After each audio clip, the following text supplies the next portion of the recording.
창세기 2장 행위 언약과 3장의 은혜 언약에 이어서 노아와 아브라함과 모세와 다윗에 이어서 그리고 새 언약이 다시 체결됩니다. 이 언약은 그 시작에 있어서는 일방적이었지만 의무와 책임에 있어서는 쌍무적이다 그랬었습니다.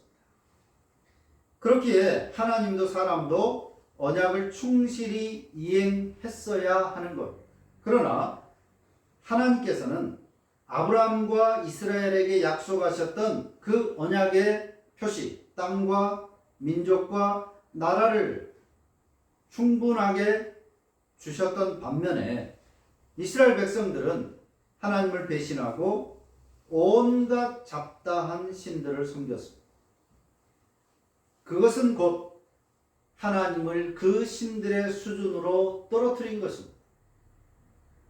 여전히 그들은 하나님을 믿는다 말했고 하나님을 배신하지 않았다라고 말하지만 하나님과 견주어서 십계명에 나온 그대로 내 앞에 다른 신을 두지 말아야 되는데 그럼에도 불구하고 다른 신들을 섬김으로써 하나님의 수준을 떨어뜨리고 다른 신들을 섬긴 그들은 결국 하나님의 저주를 받을 수밖에 없었습니다.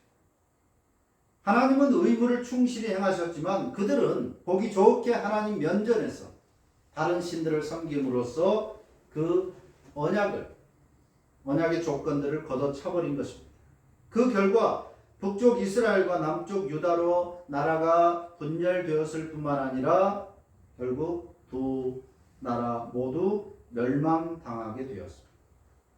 자, 그런데 이 이스라엘의 멸망은 불가역적인 멸망이었습니다. 돌이킬 수 없는 멸망. 다시 회복될 수 없는 멸망이라는 것입니다. 북쪽 이스라엘은 씨가 섞여버려서 이제 아주 이스라엘 혈통이라는 찾아볼 수 없었습니다. 남쪽 유다는 그래도 대다수의 사람들이 바벨론으로 끌려갔다가 다시 포로로 끌려갔다가 돌아온 70년 만에. 그러면 지금 팔레스틴에 있는 이스라엘이 바로 그들의 후손이냐 아브라함의 혈통적인 후손이냐 하면 그렇지 않다고 하는 것입니다.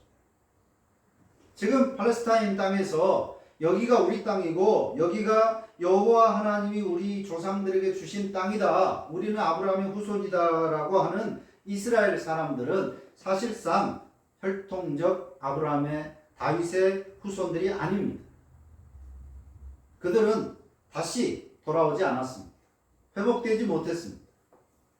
지금 그들은 다 독일 계통의 사람들입니다. 과거 언제 유대교로 개종했다가 아예 눌러 앉아버리고 자기네들이 바로 정통 유대인이라고 하는 거짓으로 그 땅의 주인 노릇을 하려고 하는 사람들이지 아브라함과 다윗의 그 피와는 아무 상관이 없는 사람들입니다. 그들은 지금 황당한 주장을 하고 있는 것이고 말도 안 되는 전쟁을 벌이고 있는 것입니다. 어쨌든 이스라엘의 멸망은 불가역적인 멸망입니다. 아수르와 바벨론에 멸망하고 나서 그 이후로는 한 번도 아브라함과 다윗의 혈통으로 이스라엘이라고 하는 나라가 건설되지 못했습니다. 이스라엘 나라는 이제 없어져 버린 것이죠. 다윗의 나라가 영원히 보존되고 다윗의 왕위가 영원히 견고할 것이라고 하나님은 다윗과의 언약에서 말씀하신 바가 있습니다. 그러면 그 언약은 없어진 것인가? 언약을 파기하지 않으신다고 했는데 이스라엘 나라, 다윗의 후손들이 이스라엘을 계속해서 지배하지 못하니까 이 언약은 없어진 것인가? 라고 말할 수 있지만 그렇지 않아요. 예레미야서 31장 31절 이하에서 이미 말씀하신 바가 있습니다. 여호와의 말씀이니라. 보라, 날이 이르리니 내가 이스라엘 집과 유다 집에 새 언약을 맺으리라.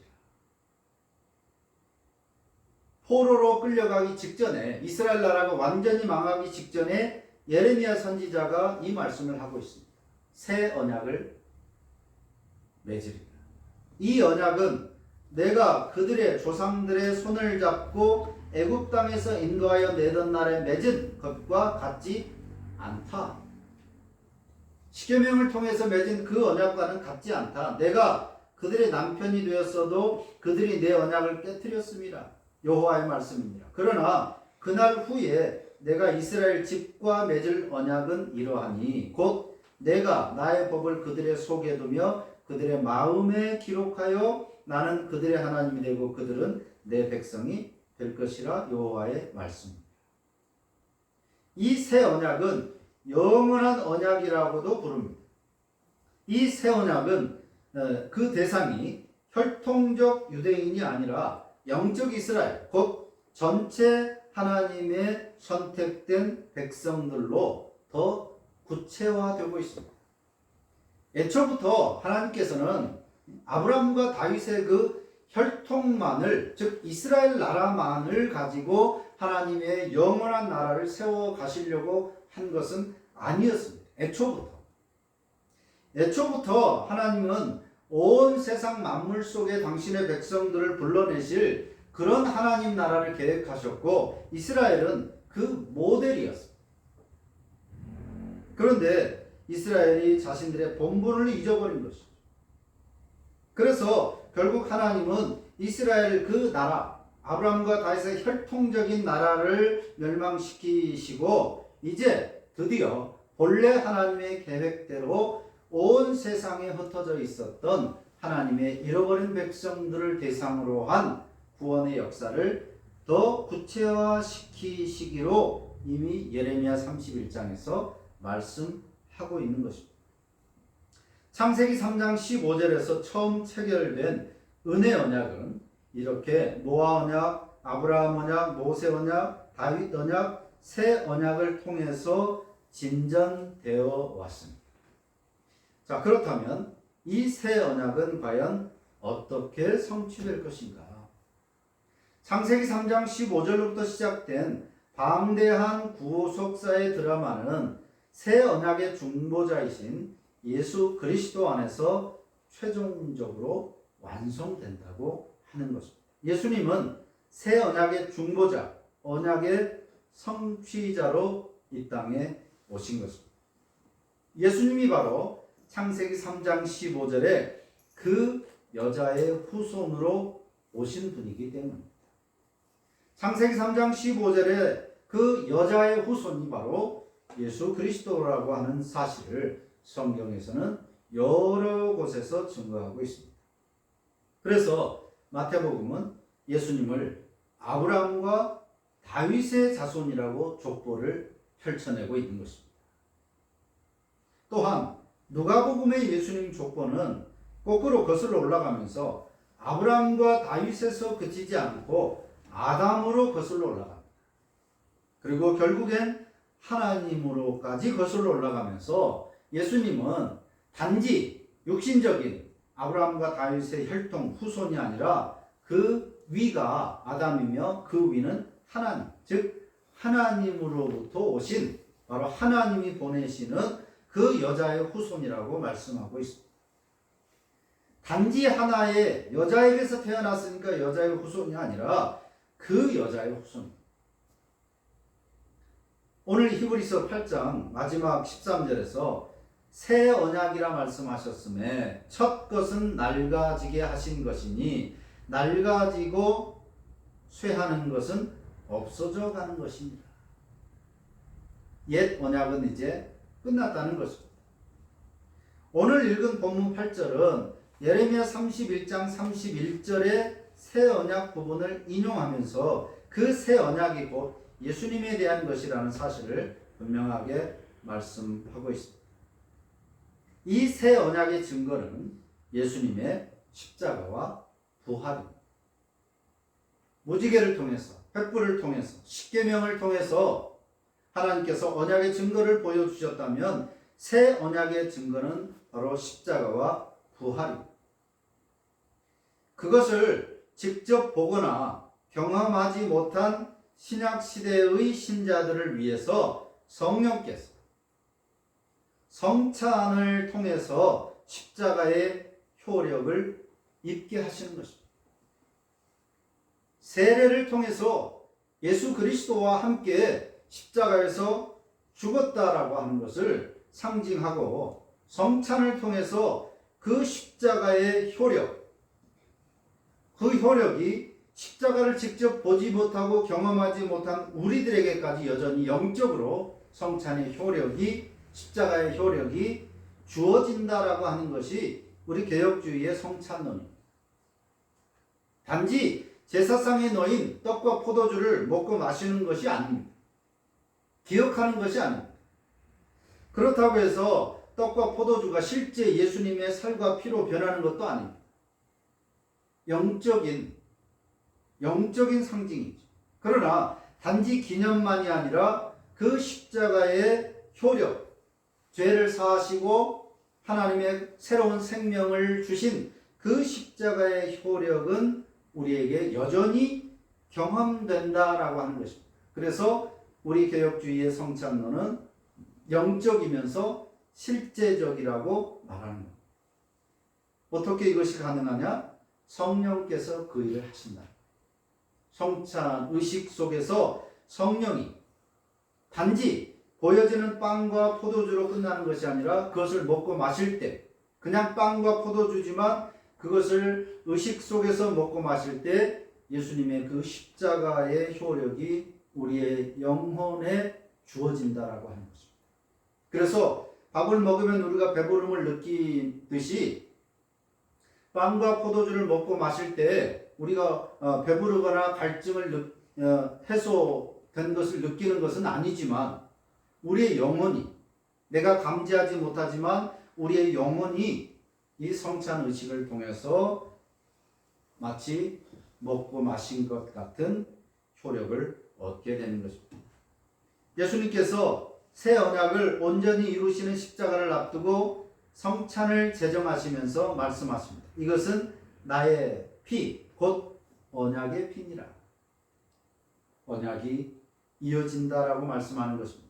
또 누가복음 22장에서는 더 명확하게 말씀합니다. 저녁 먹은 후에 잔도 그와 같이 하여 이르시되 이 잔은 내 피로 세우는 새 언약이니 곧 너희를 위하여 붓는 것이다.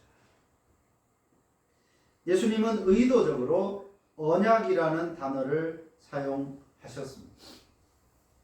그래서 다시 말하지만 성찬은 단지 제사 같은 기념 예식이 아니라 무지개나 횃불 십계명처럼 새 언약의 증거입니다. 새 언약이 여전히 유효하다는 것입니다. 그래서 개혁주의 신학에서 성찬을 가리켜서 은혜 언약의 표화인이라고 말하는 것입니다. 사인, 도장과 같은 것입니다. 성찬의 체험은 은혜 언약에 대한 믿음과 확신을 가져다 주는 것입니다. 예배 역시도 이 예배의 날이 주님께서 부활하신 날이기 때문에 예배도 새 언약의 증거가 됩니다. 개신교는 부활의 날에 드리는 예배를 언약의 갱신이라고 말합니다. 그리스도 안에서 하나님과 우리가 맺은 언약을 재확인하는 것이 예배입니다. 다른 종교들의 그 예배 의식과 다른 것입니다. 우리의 예배는 하나님과 우리가 언약을 맺었다라고 하는, 우리가 언약 백성이라고 하는 것을 확인하는 그런 시간입니다. 예배를 통해서 우리가 하나님의 언약 백성임을 또 믿고 확신하는 겁니다. 오늘 이야기의 결론입니다.